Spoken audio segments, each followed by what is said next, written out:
सरळ उभी राहा अशी. हा शोल्डर आहे राईट साईडचा, हा इकडनं कर्व आहे ह्याला, हा पूर्ण फुगलाय. हे दुखतं का हे? हा आलं लक्षात. आणि हा जो कर्व आहे इथला, हा पूर्ण वाकडा आहे. जर इथून असा येतोय, परत इकडे जातोय, परत इकडे येतो आणि मग हा सरळ खाली कंटिन्यू होतो. म्हणजे ह्याला स्कोलिओसिस म्हणतात.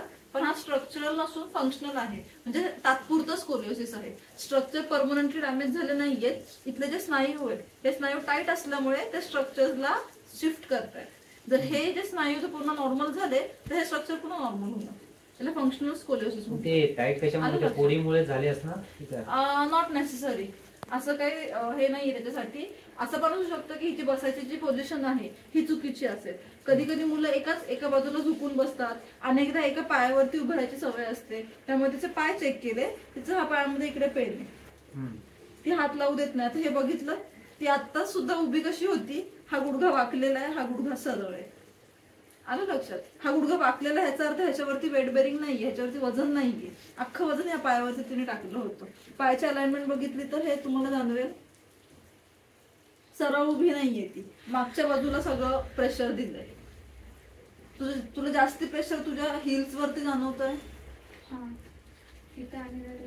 हा ही उभं राहायची साईडला की मागच्या साईडला वजन वाटतं तुला? मागच्या साईडला जास्त. हिल्स वरती तिचं वजन म्हणजे बघून ते लक्षात येत आहे. आलं लक्षात. ही सगळी तिची अलाइनमेंट, उभं राहायची पद्धत, आधीपासून स्नायूंना लागलेली जी सवय, शरीराला लागलेली जी सवय, वेट बेरिंग चुकीचं असल्यामुळे हळूहळू पोश्चर खराब झालंय.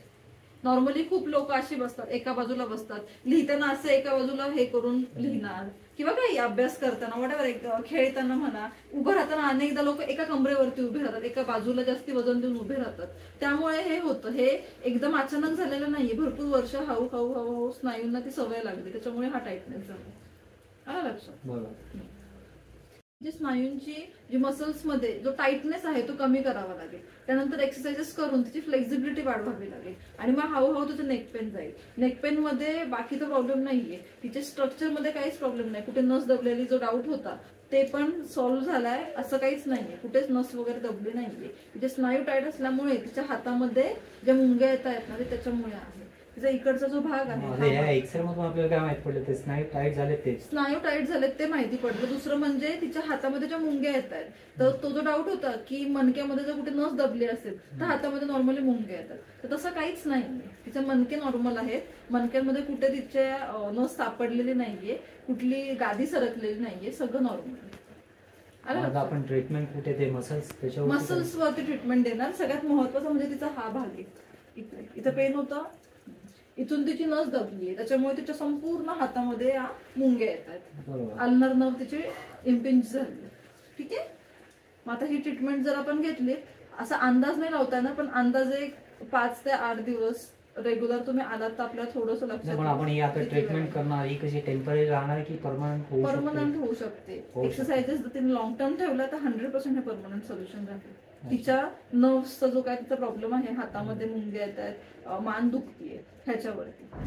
आता हे जे किलॉइड तिला आहे त्याचं ह्याच्यामध्ये काहीच इन्व्हॉल्वमेंट नाहीये आणि त्याचा ह्याच्याशी काही संबंध सुद्धा नाहीये. म्हणजे ही ट्रीटमेंट जर आपण सुरू केली तर त्याने किलॉइड बरा होईल असं काही नाही.